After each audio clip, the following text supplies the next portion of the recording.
अस्सलाम वालेकुम respected viewers. आज हम ऐसे बच्चों के बारे में बात करेंगे जो बिस्तर गीला करते हैं कि बच्चे की लाइफस्टाइल में, बच्चे के खाने-पीने में क्या तब्दीलियाँ करनी चाहिए कि बिस्तर गीला होने का मसला हल हो जाए। आमतौर पे बच्चे 4 साल की उम्र पे ड्राई होना सीख लेते हैं, लेकिन कुछ बच्चे 4 साल के बाद भी ऐसा नहीं करते और बिस्तर कंटिन्यूअसली गीला करते रहते हैं। इन बच्चों को हम पहले तो हिस्ट्री लेके तशख़ीस करते हैं कि प्राइमरी एन्यूरेसिस है या सेकेंडरी एन्यूरेसिस है।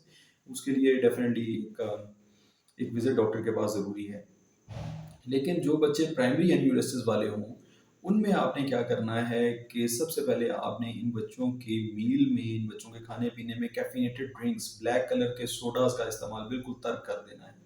ब्लैक कलर के sodas as well as white colour के सोडाज़ जो हैं, उसके अंदर भी कैफ़ीन होती है। कैफ़ीन चाय के अंदर भी होती है, कैफ़ीन कॉफ़ी के अंदर भी होती है, कैफ़ीन कहवे के अंदर भी होती है, कैफ़ीन चॉकलेट के अंदर भी होती है। बहुत सारे और खानों में भी अलर्टनेस पैदा करने के लिए एनर्जी ड्रिंक्स के अंदर कैफ़ीन का इस्तेमाल किया जाता है। तो ऐसी सारी चीज़ों का इस्तेमाल आपने बिल्कुल तर्क करना है। फिर ऐसी सारी चीज़ें जिनके अंदर मिठास और नमकियात का बेइंतहा इस्तेमाल किया जाता है, उनको भी तर्क करना है। इवन कैल्शियम का इस्तेमाल, बेदरे इस्तेमाल और कैल्शियम कंटेनिंग सिरप जो है वो भी बंद करने पड़ते हैं, क्योंकि कैल्शियम इटसेल्फ एन्यूरेसिस कॉज करती है। हाइपर कैल्सियूरिया होता है, कैल्शियम ज़्यादा पेशाब में निकलती है, पेशाब में तकलीफ भी करती है और उसके साथ जो है बच्चा बिस्तर भी गीला करता है।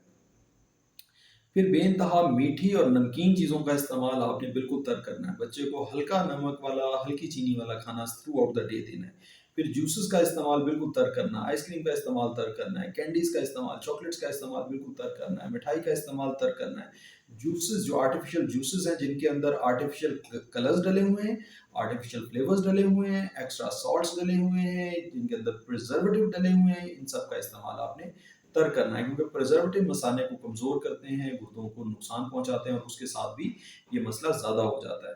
फिर बच्चे को शाम के खाने के बाद, यानी मगरिब के बाद बच्चे को ना आपने ज़्यादा पानी देना है, बिल्कुल थोड़ी मिकदार में सादा पानी देना है, कोई मीठा मशरूब नहीं देना, कोई नमकीन मशरूब नहीं देना बच्चे को। बच्चे के रात के खाने के अंदर बहुत कम नमक, बहुत कम चीनी होनी चाहिए, बल्कि मिठास और मीठी चीज़ों का इस्तेमाल रात के वक़्त तर्क ही करते हैं, क्योंकि रात के वक़्त वो बलगम भी बनाती हैं और भी मसाइल पैदा करती हैं। तो रात के वक़्त सिंपल खाना रोटी के साथ या चावल के साथ खाने का इस्तेमाल करें और सालन के अंदर बहुत कम मिकदार में नमक होना चाहिए। नमक अगर ज़्यादा इस्तेमाल करेंगे शाम के वक़्त, तो फिर बच्चा लाज़मन रात को पेशाब करेगा। फिर रात के वक़्त सोने से पहले बच्चे को लाज़मन पेशाब करवाना है आपने, और रात के वक़्त बाज़ बच्चों को 1 दफ़ा जगाना पड़ता है, बाज़ बच्चों को 2 दफ़ा, 3 दफ़ा जगाएँ, अलार्म लगाएँ, बच्चे को जगाएँ।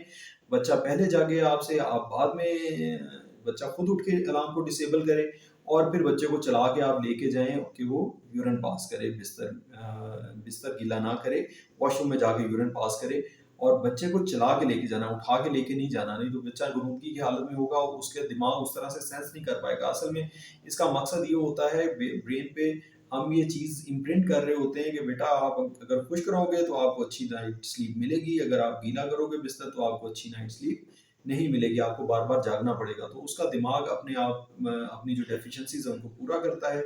इसको नेगेटिव रीइंफोर्समेंट भी इसी चीज़ को कहते हैं। फिर बच्चा जब खुश्क रहे तो उसको पॉजिटिवली रीइंफोर्स करें। बच्चे को शाबाश दें, उसको कोई खिलौना लेके दें, उसकी पसंद की चीज़ बना के दें, कुछ चीज़ खिलाएँ उसको, तो उससे बच्चा बेहतर रहेगा। बच्चे को ये पॉजिटिव रीइंफोर्समेंट वाला तरीका जो है सबसे मुफ़ीद है।